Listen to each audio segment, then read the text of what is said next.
بہت ہی خوبصورت واقعہ، بڑا ایمان افروز واقعہ ہے جو میں آپ کے سامنے پیش کرتا ہوں۔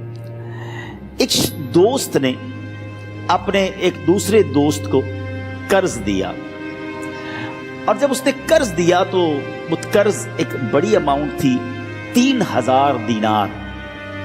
وہ ٹائم آ گیا جب اس ٹائم وہ قرض لینے کے لیے اپنے دوست کے پاس گیا کہ بھائی مجھے میرے پیسے واپس دو، تو اس نے کہا کہ پیسے تو نہیں ہے میرے پاس، میں کولیپس ہو گیا ہوں، بزنس اب میرا ختم ہو گیا ہے، میں تمہاری رقم نہیں دے سکتا۔ اس نے ایک اور ٹائم دے دیا اسے کہ ٹھیک ہے اب اتنے دنوں کے بعد میں دے دوں گا۔ وہ ٹائم بھی گزر گیا، اور جب وہ ٹائم بھی گزر گیا تو اس کے بعد اس دوست نے کہا کہ اب تو پیسے دے دو بھائی، میرا ٹائم پورا ہو گیا ہے، پھر نہ دے سکا ٹائم۔ آخر کار معاملہ جو ہے وہ کورٹ میں چلا گیا، قاضی کے پاس چلا گیا۔ اب قاضی نے جس کو پیسے دینے تھے اس کو بلایا اور کہا کہ بھائی آپ کو اس کے پیسے دینے ہیں؟ کہتا ہے ہاں پیسے تو دینے ہیں۔ تو کہا پھر دیتے کیوں نہیں ہو؟ کہا پیسے ہیں ہی نہیں، کاروباری ختم ہو گیا ہے، قرضہ تو لیا تھا، اب میرے پاس بچا ہی کچھ نہیں ہے۔ تو کہا اچھا اب یہ بتاؤ کہ کب دو گے، کیسے دو گے؟ اس نے کہا بس میرے پاس پیسے ہی نہیں ہیں۔ تو کہا اب تمہارے پاس 30 دن کا ٹائم ہے، 30 ڈیز میں یا تو اس کے پیسے لوٹا دو یا 30 دن کے بعد تمہیں قید کر دیا جائے گا۔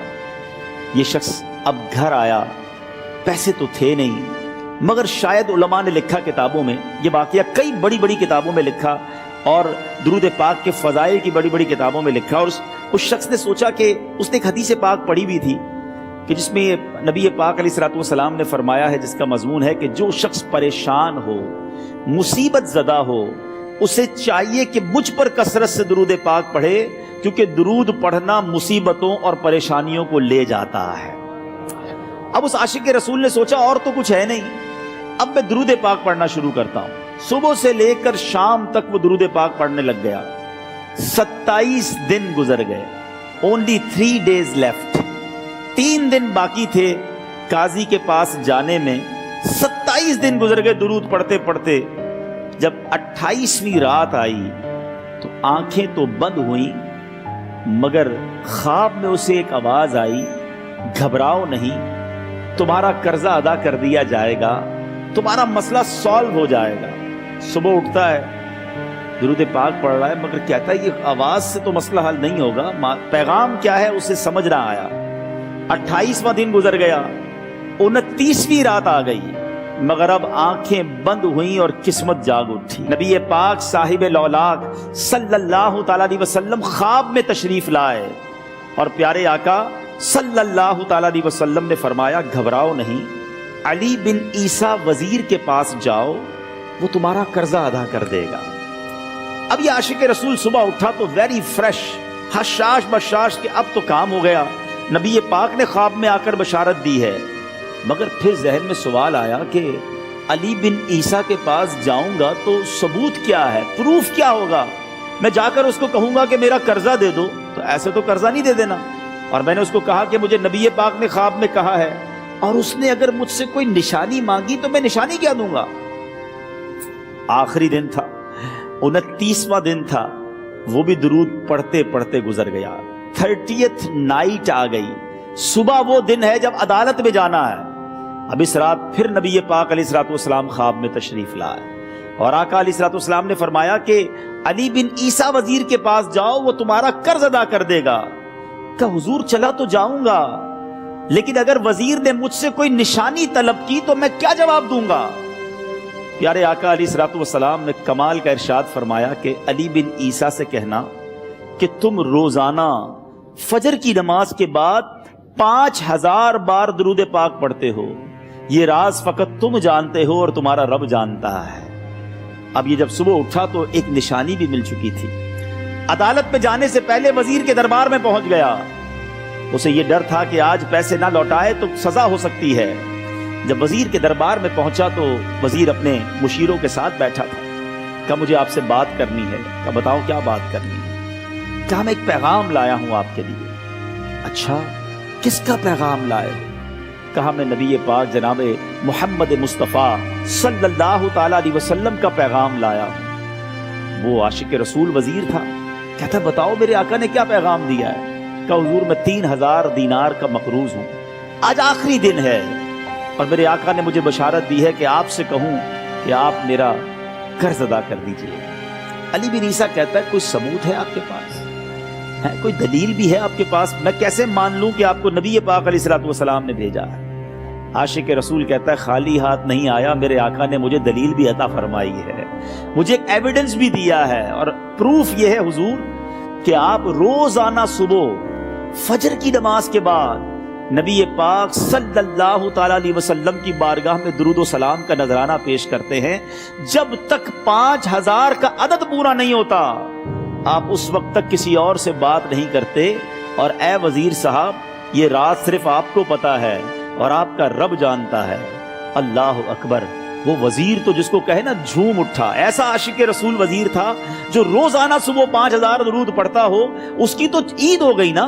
وہ کہتا ہے مرحبا یا رسول اللہ، میرے آقا نے میرے درود قبول کر لیے، اس سے بڑھ کر میرے لیے سعادت کیا ہوگی۔ اب یہ وزیر اپنی سیٹ سے اٹھتا ہے، اپنے کمرے میں جاتا ہے، تھوڑی دیر بعد واپس آ کر اس عاشق رسول کے ہاتھ میں 3000 دینار رکھ کر کہتا ہے حضور پہلے 3000 دینار تو نبی پاک کا حکم کی میں ادب سے بجا لاتا ہوں، میرے آقا نے جو حکم فرمایا یہ 3000 دینار آپ کو پیش کرتا ہوں، حضور ایک اور 3000 دینار لیجئے۔ میرے گھر آپ آئے، اتنی اچھی خبر سنائی، آپ نے قدم رنجا فرمایا، یہ 3000 اس کا نذرانہ ہے، اور ایسا کیجئے 3000 اور لیجئے، اس سے اپنے بچوں کے لیے کچھ چھوٹا موٹا کام شروع کیجئے، اور ایک وعدہ کر کے جائیے آج کے بعد زندگی میں آپ کو جب بھی کوئی کام پڑے میں آپ کا بھائی ہوں، مجھے یہ خدمت کا موقع دیجئے گا۔ اللہ اکبر۔ وہ مقروض جو ایک رات پہلے 3000 دینار کا مقروض تھا، ہو سکتا ہے اس کے بیک آف مائنڈ یہ بھی چل رہا ہو کہ اب شاید کل میں نے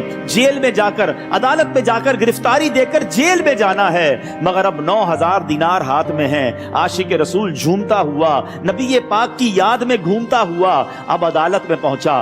عدالت میں everybody expecting over there کہ آج اس نے آنا ہے اور آ کر کہنا یہی ہے کہ پیسے تو نہیں ہیں، گرفتار کر لو، مگر جا کر اس عاشق رسول نے 3000 دینار جج صاحب کے ہاتھ میں رکھ دیے۔ قاضی کہتا ہے پہلے تو یہ بتاؤ پیسے آئے کدھر سے؟ تم تو کہتے تھے غریب ہوں، تم تو کہتے تھے کاروبار نہیں ہے، ایک مہینے میں اتنی بڑی رقم کا انتظام کیسے ہو گیا؟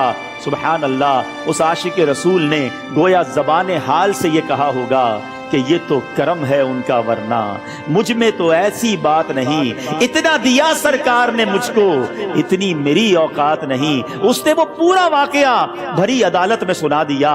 اللہ اکبر۔ میرے پیارے اسلامی بھائیوں ذرا سوچو پہلے زمانے میں کیسے عاشقان رسول ہوا کرتے تھے، وہ جج وہ قاضی بھی کیسا سرکار علیہ الصلوۃ والسلام کا عاشق تھا۔